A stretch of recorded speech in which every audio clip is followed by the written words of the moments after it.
오늘 말씀은 시편 7편 1절부터 17절.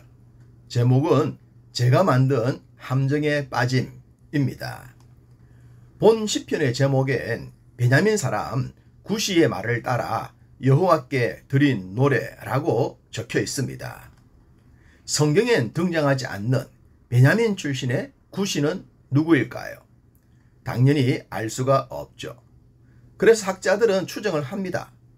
다윗을 괴롭혔던 사람은 분명한데 과연 누굴까? 다윗을 절망에 빠질 정도로 그를 위협했던 인물, 그런 힘과 권력을 가졌던 인물은 과연 누굴까? 여러분은 어떻게 생각하십니까? 그런 인물이 혹시 떠오르시나요? 2절, 그들이 사자같이 나를 찢고 뜯을까 하나이다. 이 정도의 힘을 가진 자라면 당연히 사울 왕이지 않을까 생각합니다. 그래서 어떤 학자들은 구시가 곧 사울 왕이다 라고 얘기합니다. 물론 정답은 아닙니다. 성경이 말씀을 하고 있지 않기 때문이죠. 그러나 여러 정황상 그렇습니다. 다윗을 찢고 뜯어 죽일 정도의 힘을 가졌기에 그 앞에 다윗은 형편없는 존재였습니다. 그래서 다윗은 사울 왕을 피한 엔게디 광야에서 이런 말을 했습니다. 사무엘상 24장 14절.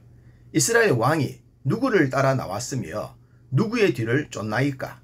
죽은 개나 벼룩을 쫓음이니이다. 다윗은 자신을 죽은 개나 벼룩에 불과하다고 했습니다. 그만큼 그 당시 사울 왕은 강력했고 다윗은 약했습니다. 또한 10광야에서는 이런 말도 했죠. 사무엘상 26장 20절. 이는 산에서 메추라기를 사냥하는 자와 같이 이스라엘 왕이 한 벼룩을 수색하러 나오셨음이니이다. 사냥당하는 메추라기와 같고 한 마리의 벼룩과 같아 하고 말입니다. 얼마나 자신의 처지가 형편없었으면 이런 표현을 했을까요? 아마도 본 시편은 이러한 상황을 염두에 두고 기록한 것으로 보입니다. 다윗은 억울했습니다. 이 정도로 사울 왕에게 쫓길 이유가 없었기 때문입니다. 그래서 3절과 4절에 내 손에 죄악이 있거나 화친한 자를 악으로 갚았거나 대적에게서 까닭 없이 빼앗은 것이 있다면 이런 처분을 당연히 받겠다고 말입니다. 당연히 아니라는 거죠. 심지어 대적에게서 까닭 없이 빼앗은 것에 대해서도 말했습니다. 일반적으로 그 당시 상황에선 대적의 것은 무조건 빼앗기도 하지 않았겠습니까? 그러나 다윗은 그렇게 하지 않았다고 합니다. 대적에게도 정당성을 부여했다는 것이죠.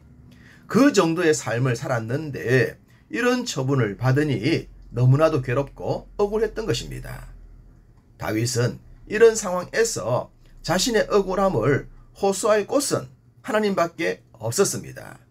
6절에 여호와여 나를 위하여 깨소서라고 했는데 제발로 주무시지 않았으면 좋겠다고 했습니다.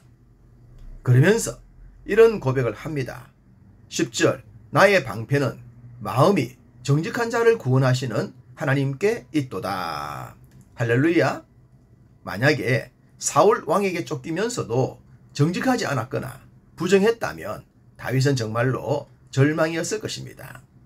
그러했기에 천만인이 욕을 해도 하나님 앞에서는 정직하고 싶었던 겁니다. 그리고 그런 마음이 하나님께 통하게 되죠. 다윗은 하나님이 어떤 분이신지 정확하게 알았습니다. 연약한 자신의 손을 통해 블레셋의 대표 장수 골리앗을 이겼을 때의 말입니다. 양을 치면서도 알았죠. 어떤 일을 하든 바르고 충실한 자를 외면하지 않는 하나님을 말입니다. 또한 그 반대편의 자가 결코 잘 될 수 없음도 말입니다. 이런 그의 확신은 15절에서 절정을 이룹니다. 그가 웅덩이를 파 만듦이며 제가 만든 함정에 빠졌도다. 아무리 웅덩이를 파고 올무를 놓는다고 하더라도 결과는 악인이 자신이 파놓은 올무와 웅덩이와 함정에 빠지고 만다는 사실입니다. 다만 그 시기와 때의 차이만 있을 뿐이죠. 그래서 다윗은 여호와의 의를 따라 감사한다고 했습니다. 우리도 그러해야 할 줄 믿습니다. 악을 악으로 대할 수 없고 칼을 칼로 대적할 수 없는 우리들입니다. 다윗처럼 악인이 스스로 무너질 때를 기다리며 하나님의 의를 따라갑시다. 오늘도 이 날이 우리 모두에게 그런 날 되시기를 간절히 소망합니다.